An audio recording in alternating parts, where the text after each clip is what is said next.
be awesome if it was easy to make money? Wouldn't it be fantastic if making money didn't take concentrated time or effort?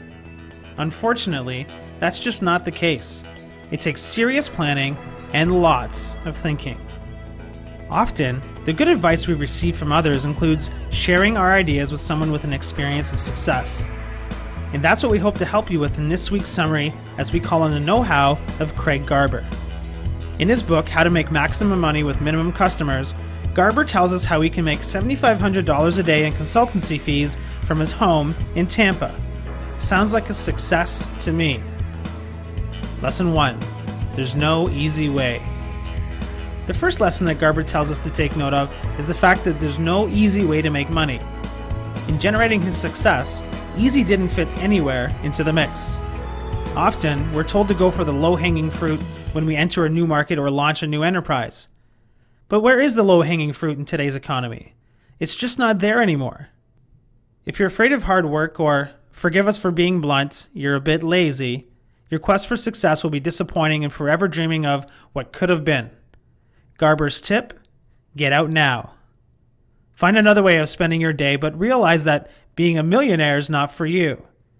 Garber asks us to be brutally honest.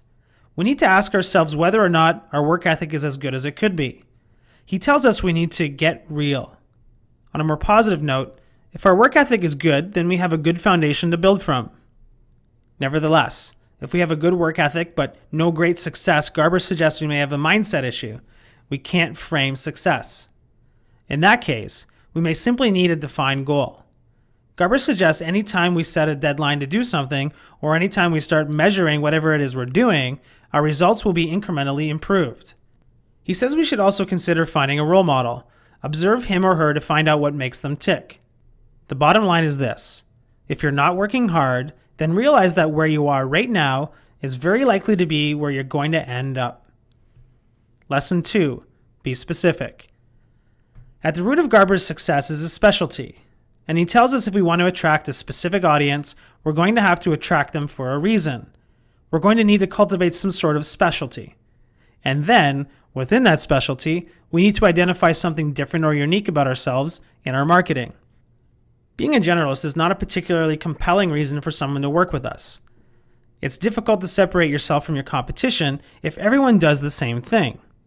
It's equally difficult to answer the question, why should I choose you over someone else? Incidentally, being a generalist also doesn't allow you to charge a lot of money, which defeats the purpose of your efforts. Being a specialist doesn't mean we need to restrict our market. We can actually target many different kinds of customers, and we can be proficient in multiple skill sets. But Garber gives us specific advice in relation to multiples. We need to separate our marketing for each of those different customers or skill sets. Most people are preoccupied with trying to cast as wide a net as possible so they can attract everyone. What we want to do instead is create multiple marketing campaigns or multiple websites and perhaps even multiple identities that address one or two specific and related needs. Here are some questions to ask to find out where our specialties may lie. What kind of customers do you currently work with? What kinds of customers or clients do you like working with or would like to work with more often? Are there services you're not providing that you should be offering because customers have asked for them? Is there a certain demographic or line of business that's highly profitable? Are there others in your field who have a unique specialization you'd like to have? Garber tells us to focus our marketing on addressing how to eliminate our target market's biggest problems, fears, concerns, or worries. We should then work out how to satisfy their strongest hopes, dreams, desires, and use all of these items as benefits that make up the core of our marketing. Lesson number 3, relational success. This is going to be as clear as the nose on your face, but still needs to be said. Many businesses fail because of poor relationships with their customers. It's also a key contributing factor to why they're making far less money than they could be. Garber clearly points out that the strength of any relationship is based on two things: the frequency and intensity of interaction. He gives us this easy analogy. We're all much closer to our spouse today than we were after knowing them for just 1 week. Business relationships are no different. No one cares how much you know until they know how much you care. Garber advises that if we want to show our list of prospects how much we care, we need to contact them as much as possible. Email them or send them offline information. In other words, speak with them as frequently as we possibly can. Our contact has to be meaningful and valuable if we want to have a meaningful and valuable relationship. Lesson number 4, lost prospects. We all spend a great effort in developing a good prospect database, but do we ever think of why we don't get the best out of it? The main reason is lost prospects. Garber gives us some ideas of why people unsubscribe from our prospect lists. Number 1, they aren't interested in what we're talking about and they made a mistake by signing up in the first place. Number 2, what we promised them when we invited them into our site isn't being delivered to them. Number 3, our list isn't hearing from us often enough, and then when they do hear from us, all we're trying to do is sell them something. Number 4, we don't have any kind of personality or identity of our own. People have relationships with people, not with emails. Number 5, there are so many different people writing our emails that our list doesn't know who they're forming a relationship with or what's going on.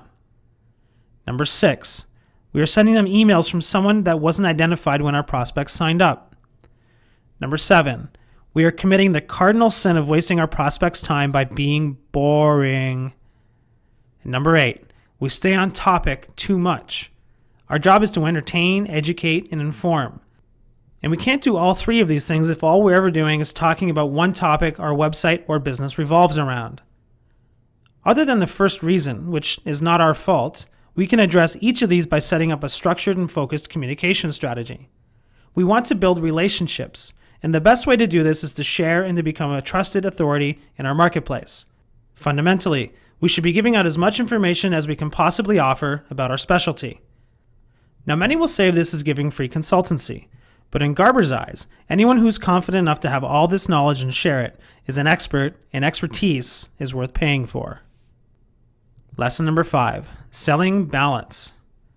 Garber states that nothing gets bought unless you sell it first. No offer means no sale, and no sale means no money. Sales are fundamental. He believes that when companies have a sales problem, it's one of 3 things. They don't sell enough, they sell too much, or they don't sell at all. Problem number 1, not selling enough. When we feel awkward about selling, we wind up communicating with our prospects only once in a blue moon, and then, whenever we do communicate, the only thing we're doing is trying to sell them something. Talking to someone once a month, or just trying to sell them something, isn't a relationship. This generally winds up frustrating many of the people on our list, and many will unsubscribe. So unless we go out of our way to get someone to remember us and go out of our way to be different and create a relationship, we're merely an annoying blip on the radar screen. Problem number 2, selling too much. As a prospect, if all we're getting are hard-hitting sales pitches, we're unlikely to engage with the sender. To get around this, we need to vary and entertain as well as sell. We must consistently give our list members quality content. We need to contact them often and give them multiple opportunities to build a relationship, over and over again. Sales pitches alone just won't cut it. Problem number 3, not selling at all. Garber tells us that if we feel awkward about selling and prefer to make a living by waiting for customers to find us, we need one thing: luck. But luck isn't a very good business strategy, is it? Not selling will not make you money. As with lesson 1, if you're not cut out to sell, then you need to get out of the game. Communicating with our list but avoiding the sales elephant in the room will get us nothing but friends. Lesson number 6, don't give up. Garber's success did not occur overnight. There was a lot of blood, sweat, and tears before he got to where he is. Trial and error is key. Garber gives us some support. What we must understand is that just because something doesn't work is not a failure. Everything we do must go through some form of testing. He tells us all we need to do is to get 2 or 3 projects right out of every 10 we take on, and we'll be making a small fortune and living life on our own terms. What works for one person may not work for us, and there may be more going on than what meets the eye. And this is why the lessons we learn from the mistakes we make are so important. And if you fail, never take it personally. It's just business. Garber advises us that the next time we're thinking about throwing in the towel, we should consider Theodore Roosevelt's words: "It is not the critic who counts." Not the man who points out how the strong man stumbles or where the doer of deeds could have done them better. The credit belongs to the man who's actually in the arena, whose face is marred by dust and sweat and blood, who strives valiantly, who errs, who comes up short again and again, because there is no effort without error and shortcoming. And there you have it, everything you need in order to get started making maximum money from minimum customers.